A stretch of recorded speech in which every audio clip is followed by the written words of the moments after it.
A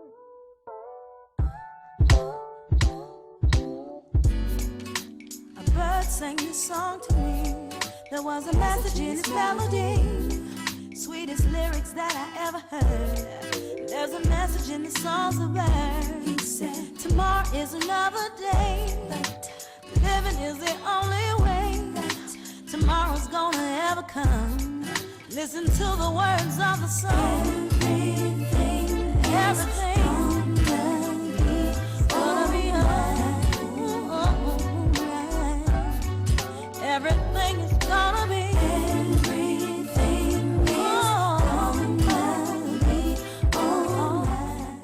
145 over 92. 180 over 111. 182 over 100. And I had a heart attack and a cardiac arrest, and then a stroke. This is what high blood pressure looks like. You might not feel its symptoms, but the results from a heart attack or stroke are far from invisible or silent. My memory is shot. When I woke up, I couldn't speak. I can't button up a shirt. I can't run. I've had to learn to swallow again. That's the only moments that I have. And I'm 33, so I never see this coming. If I would have followed a treatment plan, I would not be in this situation. Had I done this, had I done that, Hell, I messed up. Get back on your plan, or talk with your doctor to create an exercise, diet, and medication plan that works for you. Go to loweryourhbp.org. Head to toe, everything's changed. Head to toe. Greetings and welcome to A Sip of Inspiration. I'm Stephanie Wilson-Coleman, the Impairment Doctor, and I want to thank you all for joining me. This is the second show where we're streaming live simultaneously while we're actually shooting in the studio. So today, we're continuing our discussion about ex-offenders. We had a discussion about ex-offenders on the road to success that actually discussed a lot of legislative changes, but through some personal experiences of my friends, I've discovered that those are a little too slow.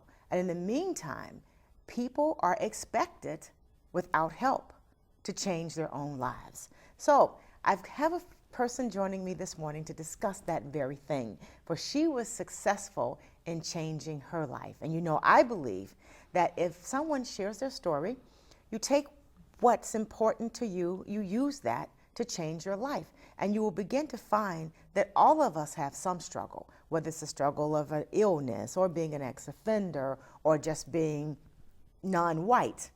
There's some struggle. So I want to bring this lesson and this story to you today so you can understand just what you need to do to change your life and how important stamina, belief in some spiritual presence higher than yourself, and belief in yourself can take you a long way. It can take you to those very roads of success that you wish to travel. So we're going to take a quick break right now, and when we get back, I'm going to welcome Dr. Littrice.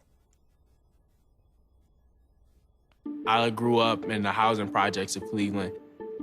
I didn't even know that life could be any better than it was. Education for me has been a way to get away from the agony of what was normal life. I want to be able to impact the community, not just look back on where I came from, but to reach back to where I came from and pull some people up with me. My name is David, and I am your dividend. If I got to go to college, oh my goodness. I like discovering new things. You get to see what works for you and what doesn't. That helps you evolve as a person. You get to make like a supernova of skill or talent or whatever it is. I've always wanted to go to college. I just feel like that's my destiny. My name is Queen, and I am your dividend.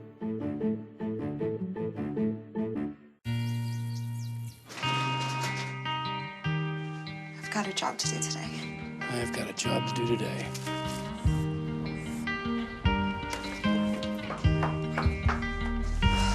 Have a good first day at work, Mom. Your donations to Goodwill fund job training programs right in your community. Feels good to start fresh, right? Sure does. And like that, you're a job creator.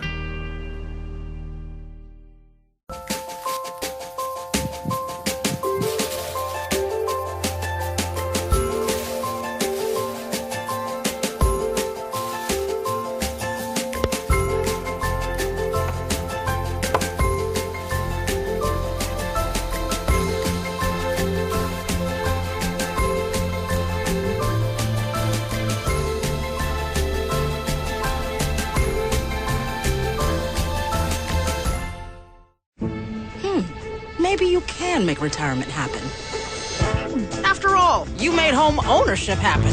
Homeschooling yourself on loans, beefing up your credit score. So I'm pre-approved. You were like, yes! Sorry. Color coding listings, ticking boxes, and flushing every toilet in a 20-mile radius. Home sweet home. You aced House Hunter. Now get the tips you need to get on track at aceyourretirement.org. Welcome back to A Sip of Inspiration. I'm Stephanie Wilson-Coleman, the Empowerment Doctor, and I'm the host of A Sip of Inspiration.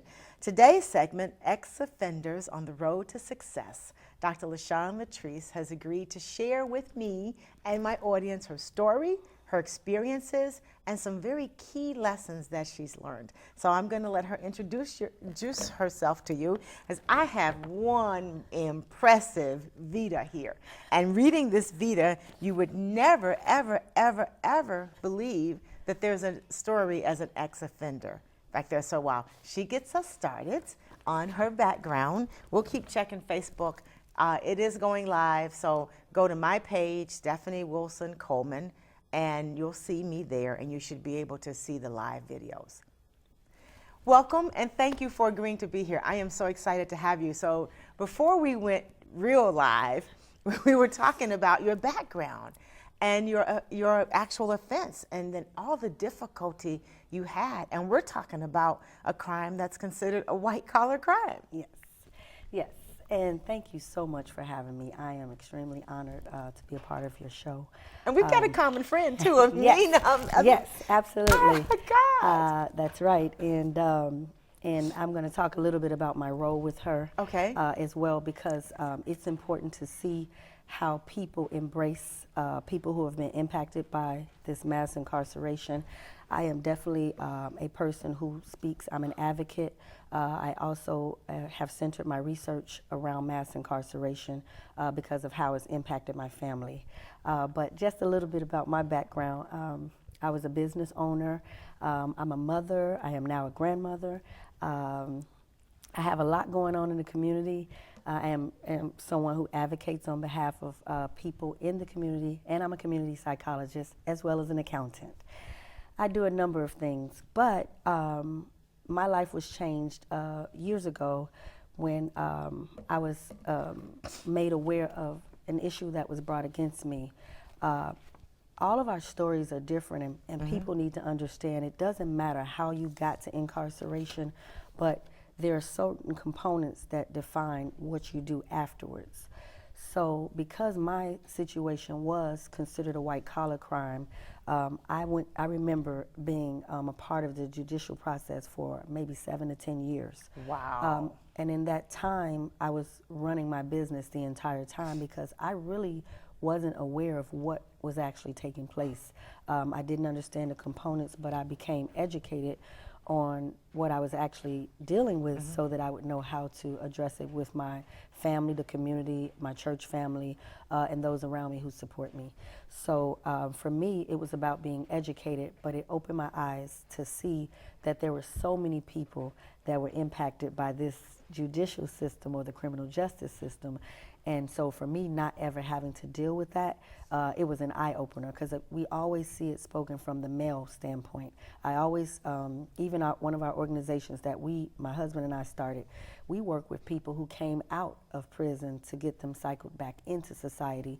And as they were being cycled back into society, we noticed that they were receiving issues with employment, housing, health care, things like that. So this is a business that we were running before I ever knew what that incarceration side looked like for females. So for me, once I was made aware of what I was actually dealing with, I took a different approach. I wanted to learn about it. I wanted to learn how people were impacted. And also, because we're mothers, we have children who are affected, and you don't want your family to be negatively impacted, but you can't stop it when it's actually happening. So for me, I think the faith that I had and the trust that I had, knowing that I really didn't do anything wrong, I had to push through all of that and see where was this going and what was the purpose behind it, because a lot of times we always think it's about us, and oftentimes it's not. And so for me, going through what I did, I am an ex-offender, but when I created my research, which is the effects of mass incarceration on African-American parents and their children, and there's this long dissertation title that goes with it, but basically what I did was I focused on women and men who came out of prison, just like myself, who wanted to reconnect with their children, because oftentimes when they are incarcerated, they are separated from their families at distances where they can't even receive visits. So for me, that's a big deal. So in talking about the ex-offender part, so we know that I think most of us now finally are aware of the mass incarceration of people of color. That, as Michelle Alexander wrote, this is the new Jim Crow. And I always tease that somewhere down the line, whites are still upset because they can't get free labor. So, and this is a way to get what amounts to free labor.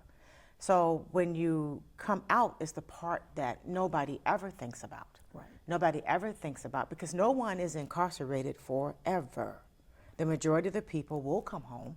They'll come back to the same communities. They'll come back to what they left. And then that's where the problems start. So we were talking about health care just for you. Yes. Just you were sick, you couldn't go to the doctor. So share some of that experience with the audience, please. So I remember coming home and I was ill. I had medical records to prove that I was ill, and I had to submit those records to the people who I was accountable to for 4 months.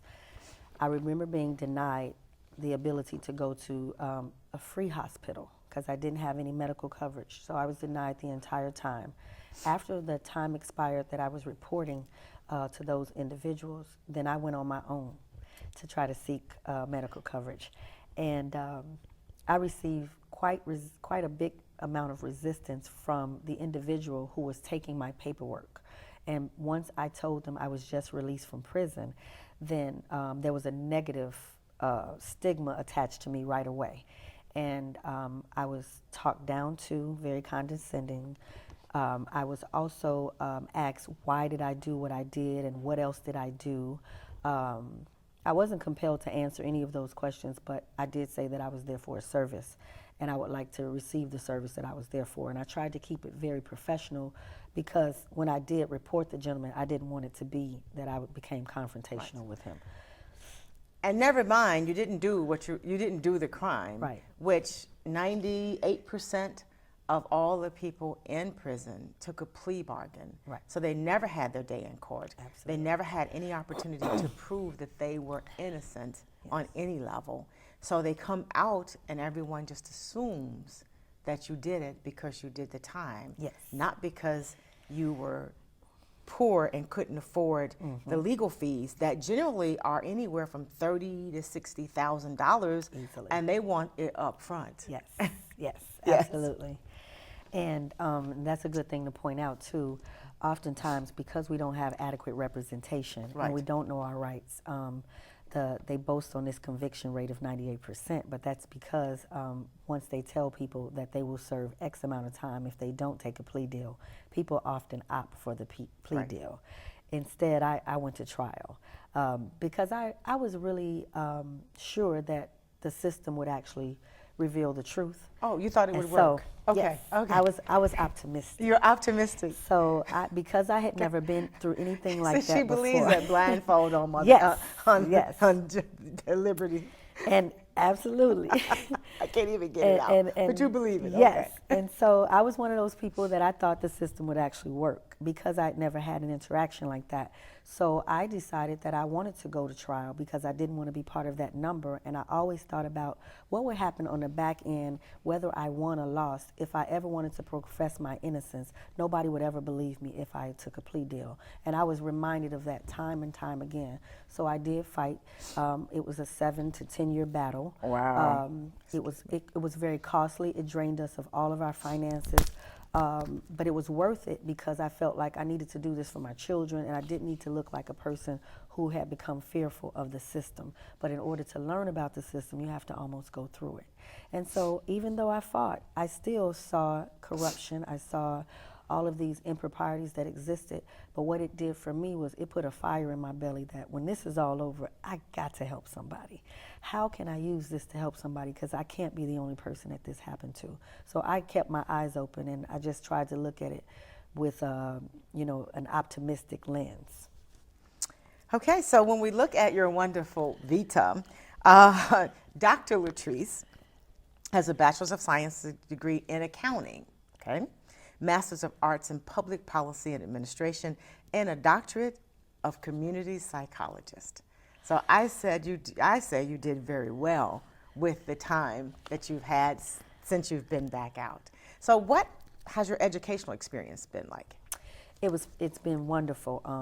I was sharing with Mr. Jackson actually how I enrolled into those programs. So I graduated from National Louis University in 1994 as an accountant. That's what I did. I worked in the accounting world. But when I went away and came back, I still saw that advocacy role for me as a different approach to dealing with helping people. So I always considered myself a helper of people, but I figured I wanted to be in a capacity where I could use my personal experience to couple that with helping people.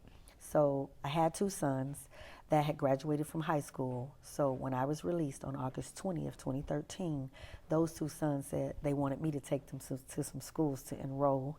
And I bragged about my alma mater, National Louis University. Okay. Woohoo.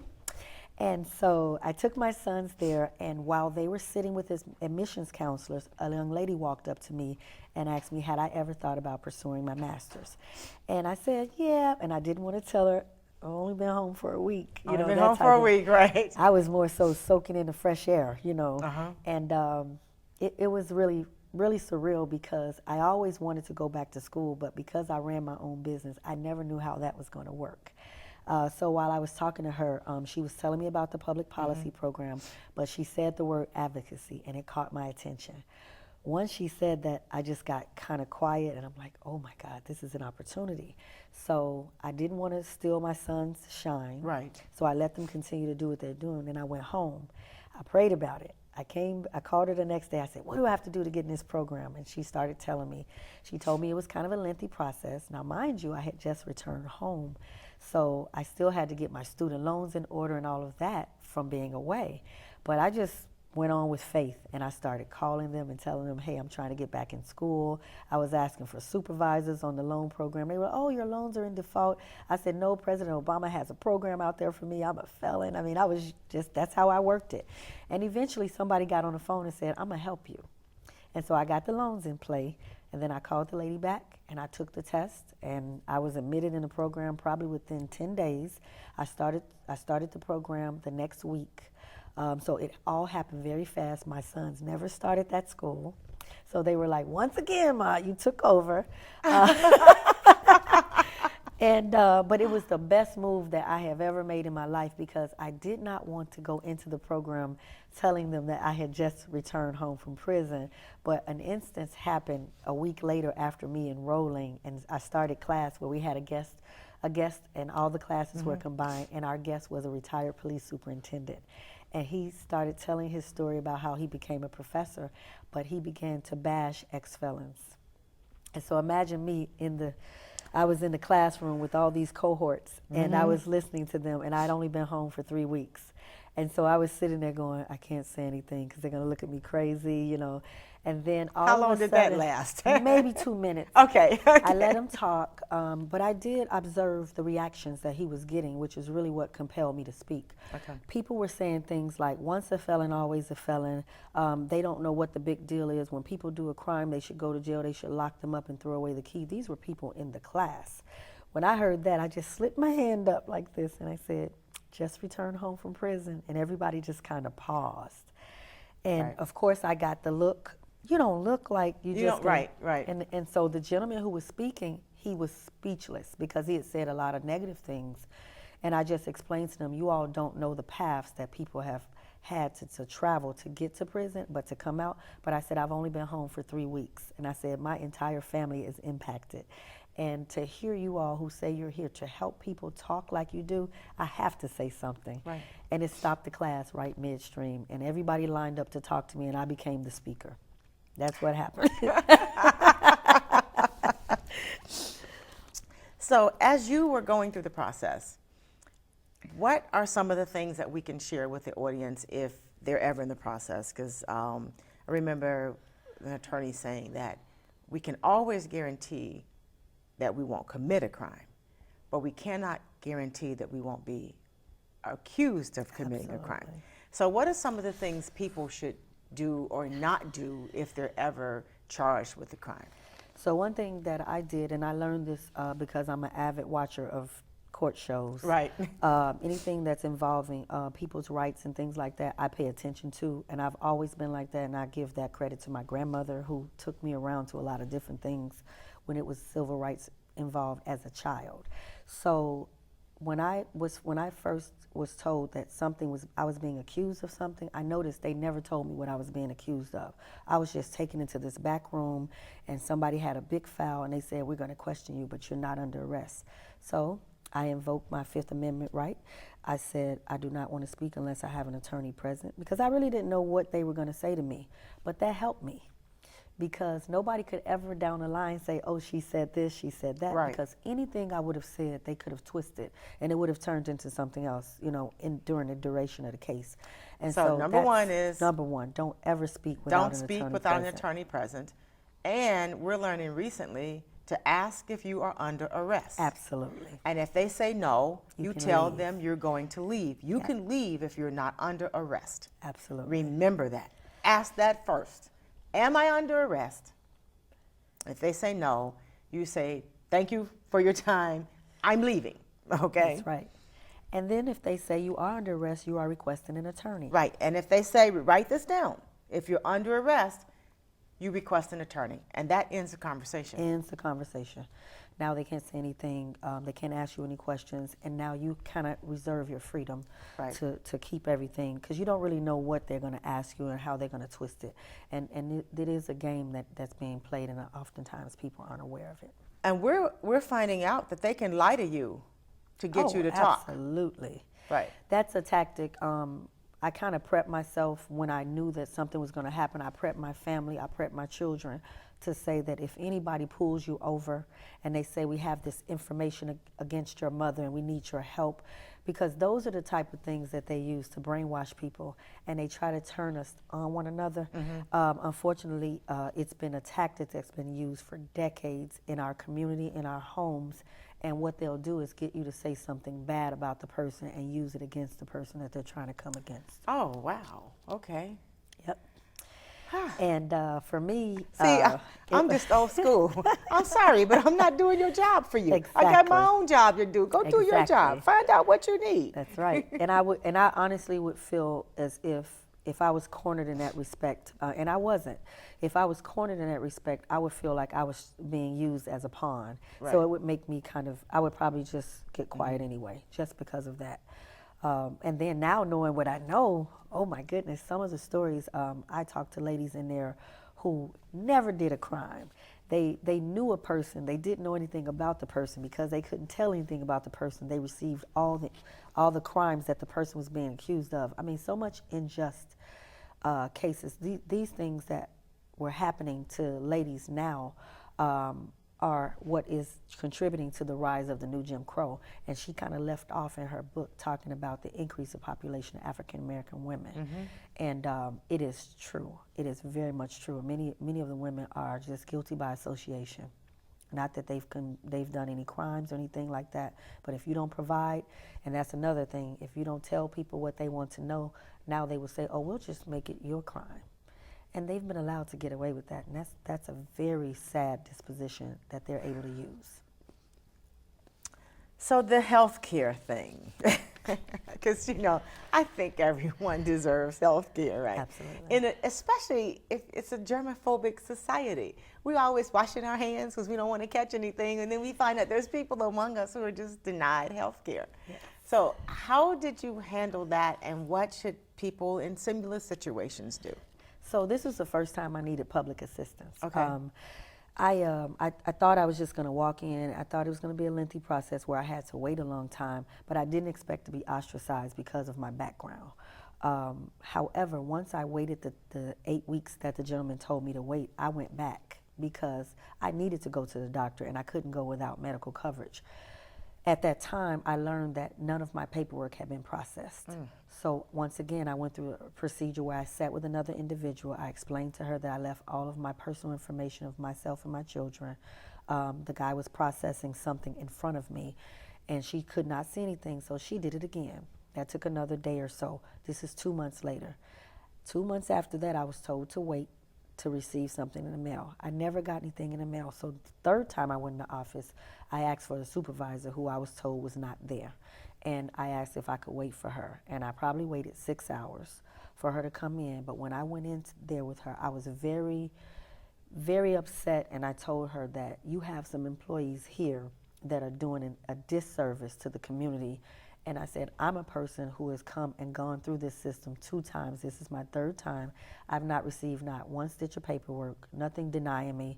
And I know that I'm eligible for this coverage. She then, when I looked up my information, she saw the 2 reps that I sat with. She said she apologized. She had no idea where my information had gone, but she was not going to let me leave until she processed my file completely, because I told her it was now where I needed to report this office to the state. Right, after 3 times. Yes, 9 months later. Right. And so after meeting with her about 3 months later, I did receive a medical card, which I was very excited about because it was almost a year later. And at that point, I really needed to go to the hospital. I mean, you know, and so it worked out, and it was a little frustrating for me, but I couldn't help but to think how many people have been down that same road and they gave up. So for me, I felt like that was something else to fight about. Gosh, this is just very healthcare. Yeah. And diseases that would be not life-threatening can turn into life-threatening Absolutely. diseases over 6-9 months. That's right. Just because you can't get health care. Well, with that, we're going to take a quick break, and then we'll be back. So I want to thank you all at home for listening to us and joining us through this very important conversation, because we are all involved. So if it's not our own household or a family's household, it's a friend's household. And we do need all the information we can get so that we can help others navigate these waters, so that we can all have successful stories for ex-offenders. Yes. We'll be right back.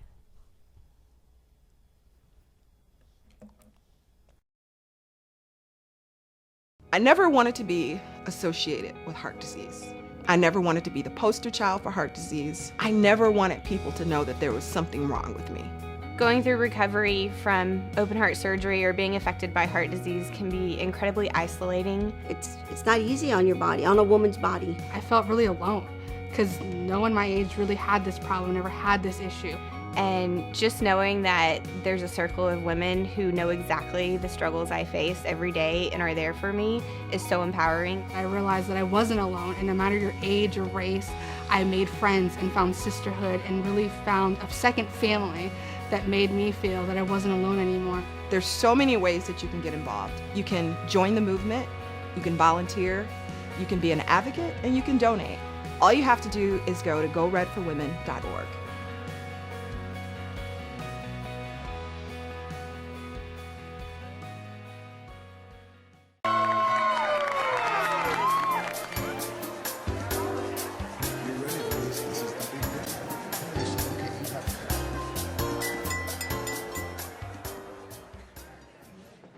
I want to thank everyone for making this day so special. Dad, you've been my inspiration. I love you. I love you too. And Mom, I miss you so much. Type 2 diabetes steals the lives we cherish most. But it can be prevented. Almost 80 million Americans have prediabetes, but because prediabetes doesn't always have symptoms, 9 out of 10 people who have it don't even know it. Know your risk. More importantly, do something about it. Eat better, stay active, and lose weight. You have a lot to live for. Stop diabetes for yourself and the people you love. Learn how at checkupamerica.org or talk to your doctor.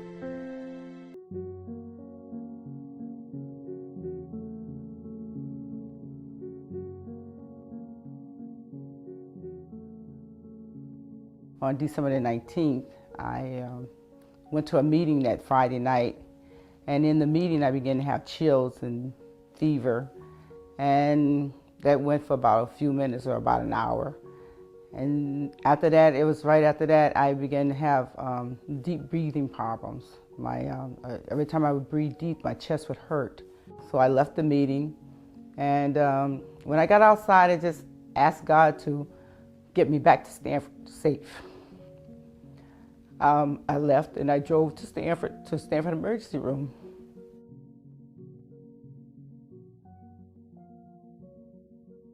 What I learned is that it's very important to make sure that you do a yearly exam on your entire body, that you do an inventory of things that you know that happens in your family.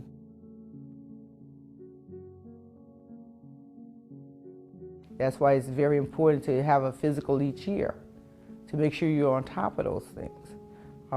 This way that you can stop it before it occurs, or before it gets worse. So these are things that you have to really monitor. Make sure you have it on your calendar every year at the same time that you have these tests.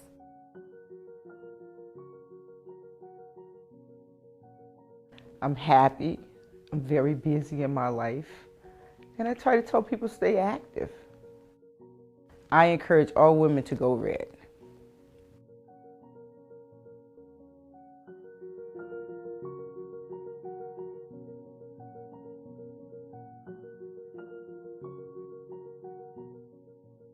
Welcome back to A Sip of Inspiration. This is Stephanie Wilson-Coleman, the Empowerment Doctor, and today's guest is Dr. Lashawn Littrice, who has done a lot of things since her release from prison. She is an ex-offender, and she has a BA, MA, and a PhD.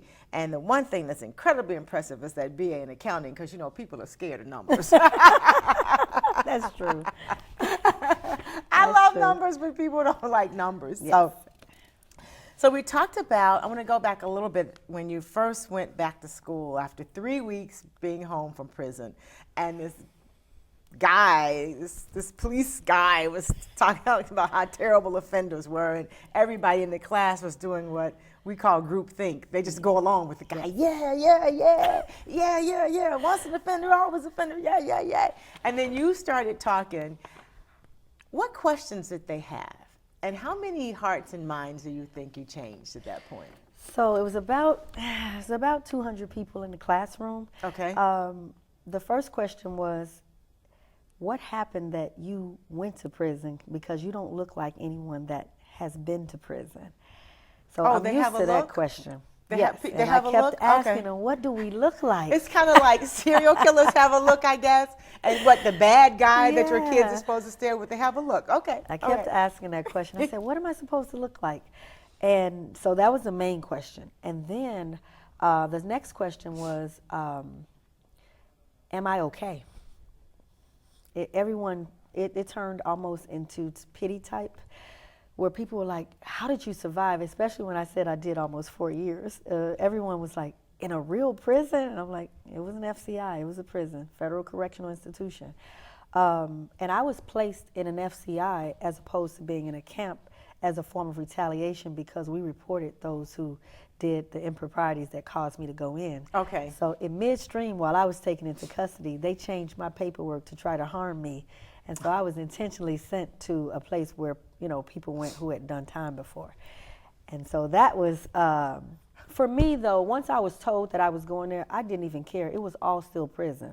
I felt like this, when I was speaking to the counselor, when I was being held here at the MCC, and he said, I don't know what happened, they switched you and now you're going to this FCI, you shouldn't be. I said, don't worry about it. I said, God must have somebody for me to meet. And I took that approach. Mm-hmm. And I told him, it's still prison, I'm still away from my family, I'm still being incarcerated for something I didn't do, so I'm not gonna take this one thing and make it a big deal. Because they were already mad, you know what I mean? Right, exactly. So I made somebody mad if they wouldn't assist them and did that. But in that classroom setting, I learned then that people were not going to be sensitive unless they had a personal experience or some sort of personal connection. And so once I shared with them about my family, my children, and even the injustices that caused me to get to that point, that changed their opinion, because when people hear prison, they think, oh, they were in there, they did it. They don't really care. And so I even had to change my lens when I went inside, because I didn't really care if a person did or did not do a crime. What I cared about, were they represented adequately? Did they know their rights? Were they treated fairly? And in most cases, they weren't. And so I just started taking notes of stories. And so I became the person that everybody reported their infractions to. And then I was reporting infractions to Washington. And then, of course, I was picked on while I was in there, because I was the person that became the voice. Well, I guess somebody has to do it. Exactly. Yeah. Because people can no longer, people should not be able to say they didn't know. Exactly. But there is a penalty for telling people what's wrong. Yep, that's right. So you got through the class, and then you decided to do a PhD, and your thesis was research on mass incarceration. So tell us what more you learned when you did that, because I can imagine that was really eye-opening. So in the course of completing that master's, it took a little less than 2 years, and it happened very fast. Okay. Because what I failed to mention thus far, and it's too hard to put into paperwork, while I was in custody serving my time, I had people that were harassing my husband. So when I came home from prison, although I had enrolled into that master's program, not only 3 weeks after being in there did they take him into custody, but he was gone. And so now my security blanket, so to speak, because when I came home, I thought, I'm not going to worry about much. I'm going to get my medical position together. I enrolled in school, so it was like a time for me to kind of relax and get my things together, reconnect with my kids the way I wanted to, because that 15 minutes on the phone or those little visits, that's not that much. But while I was in that program, I recognized all these injustices that I wasn't able to do anything about while I was incarcerated. We're watching Trayvon Martin, we're doing all this stuff. But when I came home, that situation happened with Laquan McDonald. And because of that thing I had inside of me, I could not resist. And so I joined into that. And that's how I got into social justice. I took my kids out with me. We began to do the marches on Michigan. And that's how I met the people that I work with now. Nobody knew my story. Nobody knew that I had just come home from prison. They didn't know any of that. And it wasn't a time and a place to share that, because it was about what was actually taking place at that current time. Right. And so I co-founded the Black Lives Matter Women of Faith. I connected with Carolyn Ruff. She's actually the founder. And then I co-founded Protect the Frontline with Dr. Amina Matthews. And so we began to fight on the front lines for people like Laquan McDonald and all of these unjust shootings, Rekia Boyd, that were taking place at the hands of CPD. So at that time, my professor noticed that I was out there. They would see us on television, and whatever was happening, we were being hit by horses. It was all kind of stuff happening. Oh my God. In the midst of those type of protests. They were very aggressive. We were being called the N-word. We were being threatened in many ways, even when we walked away. But when they noticed that, they began to kind of call on me to assist them in speaking and talking about my experiences. So right at the end of that program, 2 of my professors came up to me and said, and I have to give them credit, Tiffany Jimenez and Brad Olson. They were the people that were very supportive. I had a lot of support coming, but those were the 2 that kind of honed in on whatever it was they thought they could do to help me, because they knew that my husband had been taken into custody, which left me with no job, no food, and I still had to provide for my children. So they began to try to steer resources my way to help me get a job and that type of thing. But at the end of the program, they said, you should think about this community psychology PhD. And I was going, well, what do I have to do for that? And they were like, well, we just think you're a prime candidate. We think you should sign up. So I never ended school. I graduated from the master's program, and I started like the next month and a half with the community psychology program, and I still tell people it was the best decision of my life. I met so many people with all of these different organizations that are attached to community psychology, and then because my research was centered on mass incarceration, it caused people to pull on me for information because they wanted to know about my research. who I had spoken to, how did I make those connections, which is actually how I met Tony Lowry. Tony Lowry was like my main source of information when I needed to pull from Safer, and I was working a job that my professor got me, and at the same time I needed that research to show how do we end up like this and what happens when people come out of there, because from re-entering, coming from a federal prison, you're told a number of lies. You're told that your probation officer... You're told a number of lies. A number of lies. Okay. And you're told, number one, that your probation officer is going to help you get employment. You're told that there are resources out there in your state where you're going to that's slated just for housing, for food and things like that. And guess what? That's right. You're told all. Most of that is just false, and it depends on the state that you're going to, so I can't speak for every state, but I knew women that were going to a number of different states, and while I was still there, they would write back and tell me what was happening with them. And then, of course, when I left, then I would connect with the people on the inside to try to find out what resources we could help. And so that is how I connected with the social justice world. There were so many people out there whose families, there's not many people that can't say they don't know somebody incarcerated. So imagine a mother, a father, sometimes both of them are incarcerated at the same time. My children lost their mother for 4 years, then they lost their dad for 4 years. And it was literally back to back, but it could have been worse because we could have been retaliated against at the same time and we could have been gone. Where would our children be then? And he was retaliated. His charges span from your charges, which had nothing to do with him. Nothing. Which really didn't happen. So, and it was obstruction of justice. Right.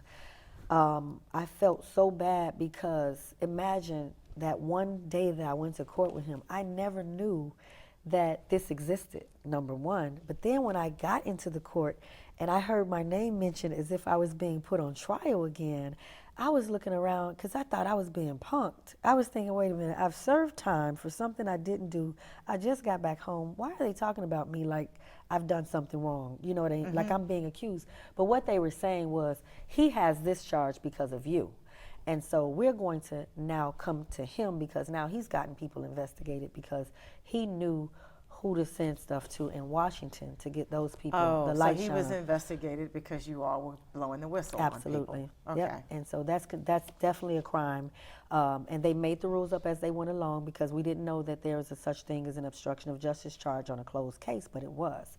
And the good thing about me is that I remain and profess my innocence from the time I was accused to the time I came out of there.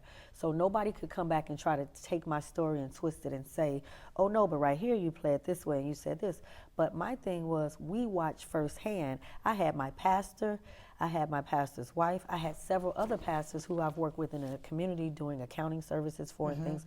So those were my witnesses. I was even allowed to bring in witnesses who I found out later were being harassed by the government to not come and be my witness. So imagine, we saw all of this unfold in front of us and we were like, this is huge. Like the way this process took place, nobody would ever believe if they weren't actually physically watching in the courtroom that happened to me like that.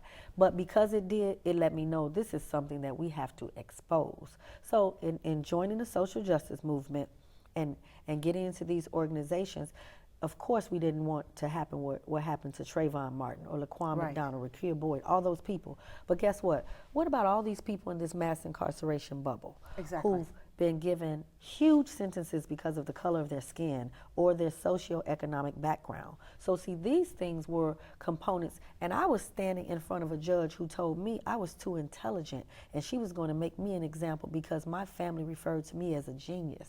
She never said because you did something wrong. She said, I'm going to make you an example because your family spoke very highly of you. And I thought, while I was standing there, I was thinking, oh my goodness. As I saw this manifest, I was saying, these people are concerned about their names and their reputations. And so I had somebody who was trying to go for a higher office in both capacities that was trying to prosecute my case. And so I was made to look like a big fish. But when it was all said and done, going to trial was the best thing that I did because what happened, the truth got exposed of all these millions that you all said that you were really seeking after me, it didn't exist. Now, if I had agreed to that, that debt would have followed me for the rest of my life. I would not have been able to do anything short of pay the government back money. But because I made them prove that, I got retaliated against and I got sent to prison. So I lost my freedom, but I didn't lose that thing on the inside where I knew I hadn't done anything wrong and I needed them to prove it. So I was punished because of that. So everyone should go to trial. Everyone, if you didn't do a crime. If you didn't do a crime, go to trial. I say go to trial if you did the crime, too. Absolutely. Go to trial. Absolutely. Because it makes a difference in the number of sentence, and a lot of the crimes are not big crimes. No. But you're getting big time. And it does put a stress on the system, but it puts a stress on the system. That's right. And it makes them do their job. And not only that, but it exposes to us. If you don't go to trial, how could you expose what's being done unjust? Exactly. There's no way you could do that if you just sign a piece of paper, because now that's going to be swept over and nobody's going to listen to you.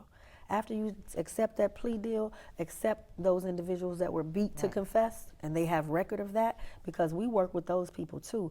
And I'm telling you, I was just floored by the type of attitude when those people came out. We work with a lot of them, and that was part of my inspiration. I didn't even have a court case at the time. This is like our nonprofit where I met these gentlemen who came out and they devoted their lives to helping people after serving time for something they didn't do, decades. And so for me, that was inspirational. But what it did is it showed me the path that I was on was a chosen path. And so because I was selected, I was handpicked, I couldn't take it personal and I couldn't walk around bitter and negative. I had to keep my eyes open so I could see what it was that I was supposed to be gaining, what I was supposed to be helping people with. And then look, I come out of prison, I go back to school, I join into this social justice world, and I meet all these wonderful people who have hearts of gold that want to see people prevail. They want to see us successful in the community. And now it changed my entire outlook. And now I work with people like Dr. Amina Matthews. And that's phenomenal. You know, people need to understand when you say that you're going to support people impacted by this system of mass incarceration, action speaks louder than words. So I work with people who know my background. I don't make it a secret to hide it, because I feel like people like me are going to help other people as they segue out of prison. Yes. Not to be ashamed. I've had interviews with jobs where I was offered the job based on my resume. And when they said, oh, one more thing, we have to do the background check. Oh, we need to talk about that. We need to take a quick break. Absolutely. So we can come back and talk about that box. Yes. Okay. So we're going to take a quick break. I want you to, of course, with this show, you always need paper and pencil, because I try to make sure that something happens during this hour that will help you change your life, or something you can share with a loved one or a neighbor that will help them change their life too. So we'll be right back. You guys stay put.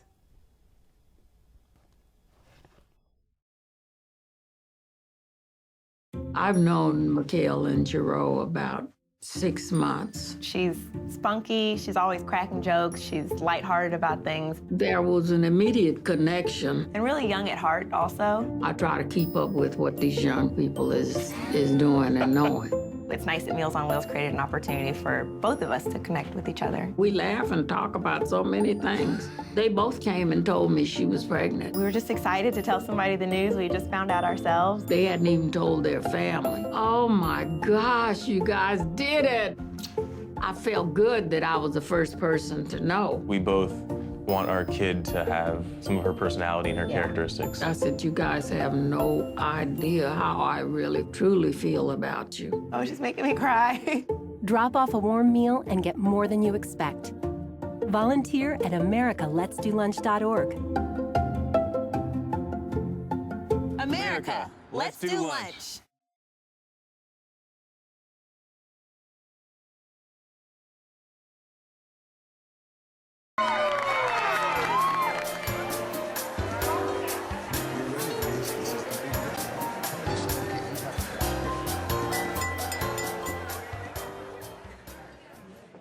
I want to thank everyone for making this day so special. Dad, you've been my inspiration. I love you. I love you too. And Mom, I miss you so much. Type 2 diabetes steals the lives we cherish most. But it can be prevented. Almost 80 million Americans have prediabetes, but because prediabetes doesn't always have symptoms, 9 out of 10 people who have it don't even know it. Know your risk. More importantly, do something about it. Eat better, stay active, and lose weight. You have a lot to live for. Stop diabetes, for yourself and the people you love. Learn how at checkupamerica.org or talk to your doctor. Mom, I got it. What are you doing in there? I got stuff. Are you a dog? I wouldn't do that. Have you seen the pliers? Where'd you find those? It's not your birthday. Sorry. Bye, Grandpa. Bye, Grandpa. Take care of yourself. What are you doing? What are you looking for?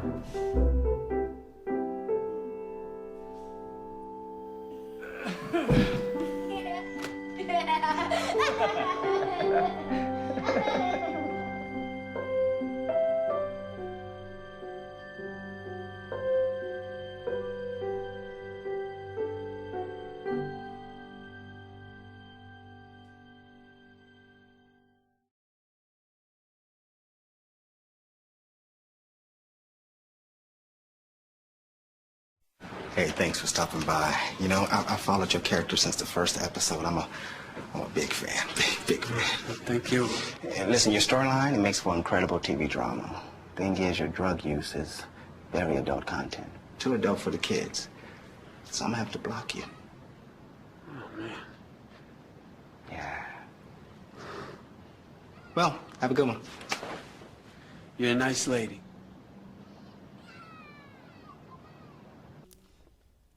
Welcome back to A Sip of Inspiration. I'm Stephanie Wilson-Coleman, the Empowerment Doctor, and joining me today is Dr. Lashawn Littrice. I love saying that. So, before we went to break, we were talking about the ban the box and for ex-offenders. So, as a matter of fact, I had a family member call me from another state that said, you know what, that ban the box is not a ban the box. So, how does it work in reality? So they tell you that you don't have to reveal on an application your criminal background. So that's the ban the box. Okay. But what happens is, what they don't tell you is once you're offered a job, now that employer says they need to run your background. Okay. So if you're not truthful, you won't get the job anyway. But if you're truthful, you probably won't get the job anyway.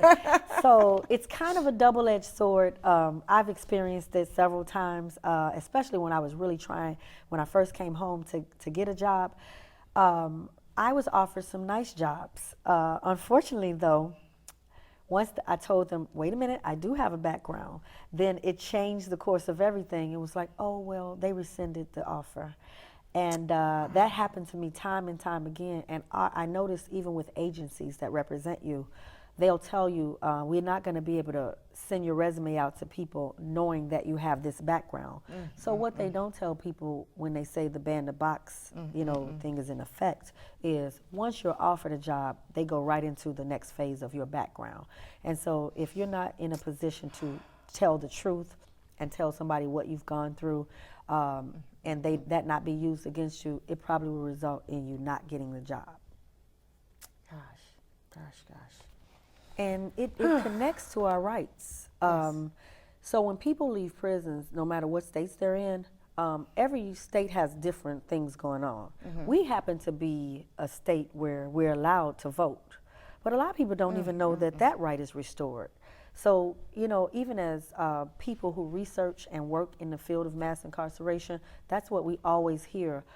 People who are incarcerated feel like their life is over, like they're no longer a citizen, they don't matter. And it's probably because when you're inside a place like that, you are kind of told that you're the property of whomever you're being housed with. And so a lot of times that kind of weighs on people's spirits. But there are people like me that go through those type of facilities that let people know this is a temporary thing. This is not something that is going to define who you are unless you allow it to. So for me, me, is so disheartening. I'm just is. sitting here, it's like, oh my God. So you go through the experience, you come out like you get massive amounts of education and experience, and are doing the right thing for a number of years, and you're still shut out of the employment. But they just don't know what kind of spirit is in these bodies, and I can only know and imagine what some of your businesses are going to be because you're forced into entrepreneurship. Absolutely. And because that's my nature, I've always been an entrepreneur, and I've always been one who promotes entrepreneurship. I just didn't really know how all of that was going to fit together, but just like I had no idea I was going to end up in school and end up advocating and end up, going through a PhD program, it all still is part of your destiny. And it's beneficial to us to take whatever that gift is that we have and to put it to use the best way we can. And so for me, it was, let's take lemons and make lemonade. Let's take the idea of helping people and formulate that into some sort of advocacy role where it can be a business and you can generate income off of it in case you run into those brick walls that exist out there. So I know we've made a lot of progress in society, especially in the state of Illinois and some of the states, because you can vote.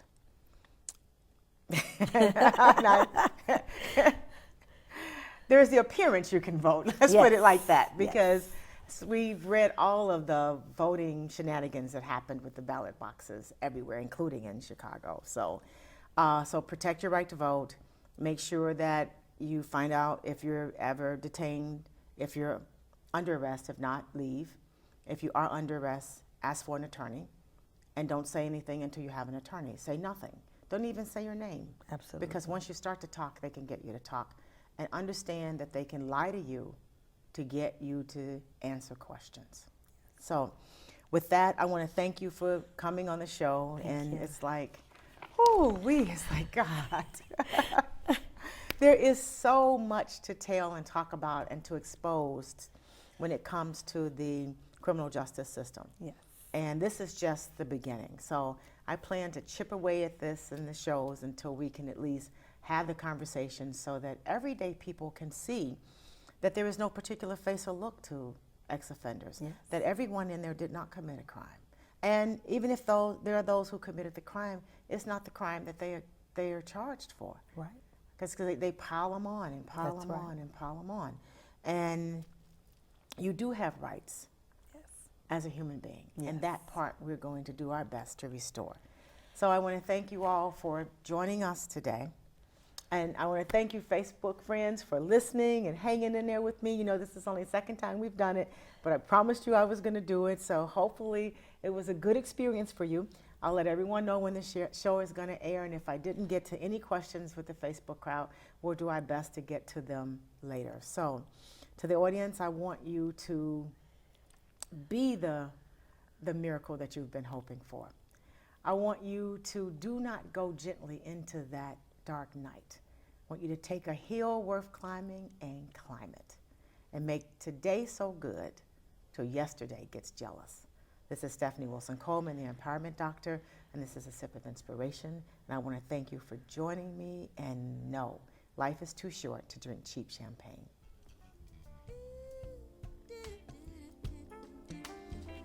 Oh, wow. That was awesome.